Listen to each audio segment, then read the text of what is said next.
നിങ്ങൾക്കൊരു കാര്യം അറിയണോ? ഈ ലോകത്ത് ഓവർ തിങ്കിങ് ഉള്ള ആൾക്കാരെ നമ്മൾ ഒരുപാട് കണ്ടിട്ടുണ്ടാവും. എന്നാൽ ഞാനൊരു കാര്യം പറയട്ടെ, അങ്ങനൊരു വ്യക്തിയാണ് ഈ ഞാനും. എൻ്റെ ഭാഗത്തു നിന്ന് ഒരു ചെറിയ മിസ്റ്റേക്ക് വരുമ്പോൾ പോലും ഞാൻ ആ ദിവസം മുഴുവൻ അതോർത്ത് വിഷമിക്കുകയായിരുന്നു പതിവ്. അതായത് ഇത്തരം ഓവർ തിങ്കിങ് കാരണം ഒരു നല്ല റിലേഷൻഷിപ്പോ അതുമല്ലെങ്കിൽ ഒരു നല്ല വർക്കോ എനിക്ക് കിട്ടിയിരുന്നില്ല. എന്നും എൻ്റെ മൈൻഡിനെ ഡിസ്റ്റർബ്ഡ് ആയപ്പോൾ എൻ്റെ ഒരു കൂട്ടുകാരി എന്നോട് പറഞ്ഞൊരു കഥയുണ്ട്. എന്നെപ്പോലൊരു കുട്ടി, അതായത് ഓവർ തിങ്കിങ് കാരണം വിഷമിക്കുന്നൊരു കുട്ടി, ആ കുട്ടിയുടെ കൂട്ടുകാരൻ പറഞ്ഞ ഒരു കാര്യം.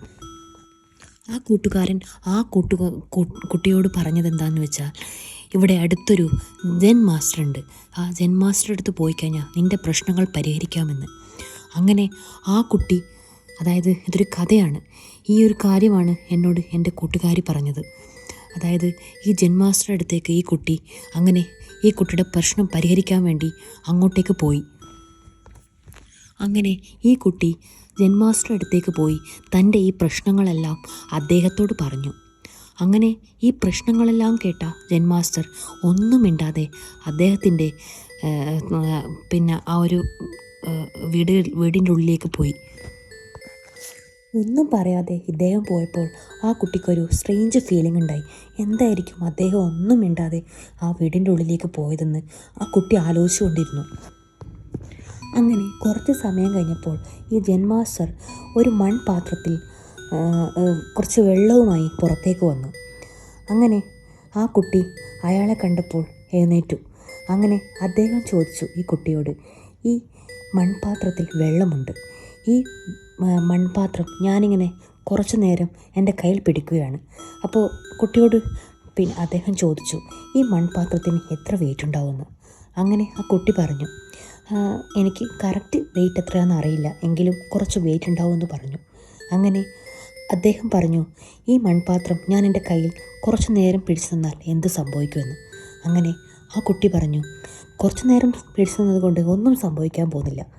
അങ്ങനെ ജെൻ മാസ്റ്റർ ചോദിച്ചു, എന്നാൽ ഞാനിത് ഒരു ദിവസം മുഴുവൻ പിടിച്ചു നിന്നാൽ എന്ത് സംഭവിക്കുമെന്ന്. അങ്ങനെ ആ കുട്ടി പറഞ്ഞു, അപ്പോൾ താങ്കളുടെ കൈ വേദനിക്കുമെന്ന്. അപ്പോൾ അദ്ദേഹം പറഞ്ഞു, ഞാനിത് ഒരുപാട് ദിവസം പിടിച്ചു നിന്നാലോ? അപ്പോൾ ആ കുട്ടി പറഞ്ഞു, നിങ്ങളുടെ കൈ വേദനിച്ച് അവസാനം മസിൽസൊക്കെ ആകെ തകർന്നു പോവും, ഒരു പക്ഷേ കൈക്ക് വൈകല്യം വരെ സംഭവിക്കാമെന്ന് ആ കുട്ടി പറഞ്ഞു. അപ്പോൾ സെൻ മാസ്റ്റർ ചോദിച്ചു, അതെന്തുകൊണ്ടാണ് അങ്ങനെ? കാരണം എൻ്റെ കയ്യിലുള്ള മൺപാത്രത്തിലുള്ള ഈ ഒരു വെള്ളത്തിന് വെയിറ്റ് ഒന്നും വ്യത്യാസപ്പെട്ടിട്ടില്ല, എന്നിട്ടും എന്താ എനിക്കിങ്ങനെ വേദനിക്കുന്നത്? അപ്പോൾ ആ കുട്ടി പറഞ്ഞു, ഒരുപാട് നേരം ഇത് പിടിച്ചു നിൽക്കുന്നത് കൊണ്ടാണ് ഈ വേദന കൂടി വരുന്നതെന്ന്. അപ്പോൾ ആ ജെൻ മാസ്റ്റർ ചോദിച്ചു, അപ്പോൾ എൻ്റെ ഈ വേദന കുറയ്ക്കാൻ അല്ലെങ്കിൽ ഞാനിതിന് എന്താണ് പരിഹാരം കാണേണ്ടത്? അപ്പോൾ ആ കുട്ടി പറഞ്ഞു, ആ മൺപാത്രത്തിലുള്ള ഗ്ലാസ്സും, അതായത് ആ മൺപാത്രവും വെള്ളവും താഴേക്ക് വയ്ക്കുക. അപ്പോൾ അദ്ദേഹം പറഞ്ഞു, അതായത് ആ ജെൻ മാസ്റ്റർ പറഞ്ഞു, എക്സാക്ട്ലി ഇതാണ് വേണ്ടത്. ഇത് തന്നെയാണ് നമ്മുടെ ലൈഫിലും സംഭവിക്കുന്നത്. നമ്മൾ എന്ത് കാര്യം സംഭവിച്ചാലും കുറച്ച് നേരമൊക്കെ അത് ചിന്തിക്കുന്നത് സ്വാഭാവികമാണ്. പക്ഷേ ഒരുപാട് നേരം ഇങ്ങനെ ചിന്തിച്ചത് കൊണ്ട് നമുക്ക് ഒരു നേട്ടവും സംഭവിക്കാൻ പോകുന്നില്ല. അത് നമുക്ക് വേദന ഉണ്ടാകത്തേ ഉള്ളൂ. നമ്മുടെ പാസ്റ്റ് മിസ്റ്റേക്കുകളെക്കുറിച്ച് ഓർക്കുക, ചിന്തിക്കുക എന്നത് നല്ല കാര്യം തന്നെയാണ്. പക്ഷേ അത് വീണ്ടും വീണ്ടും ചിന്തിച്ച് അതിനെക്കുറിച്ച് ആലോചിച്ച് ടെൻഷൻ അടിക്കുന്നത് കൊണ്ട് പ്രത്യേകിച്ച് യാതൊരു കാര്യവുമില്ല.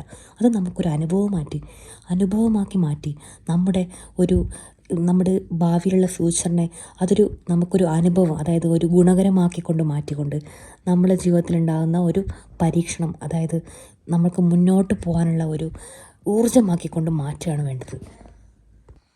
അല്ലാതെ ഒരു കാര്യം തന്നെ ആലോചിച്ചിരുന്നാൽ ആ മൺപാത്രത്തിലുള്ള ഗ്ലാസ്സിലെ വെള്ളം പോലെ നമ്മളെ മനസ്സിൽ എന്നും വേദന മാത്രമേ ഉണ്ടാവുള്ളൂ. Past is past, remember that. So വിഷമിക്കൽ നിർത്തുക, ഇന്ന് ചെയ്യാൻ പറ്റുന്ന കാര്യങ്ങൾ ചെയ്യാൻ നോക്കുക. Okay, thank you. സബ്സ്ക്രൈബ് ചെയ്യണം മറക്കരുത്.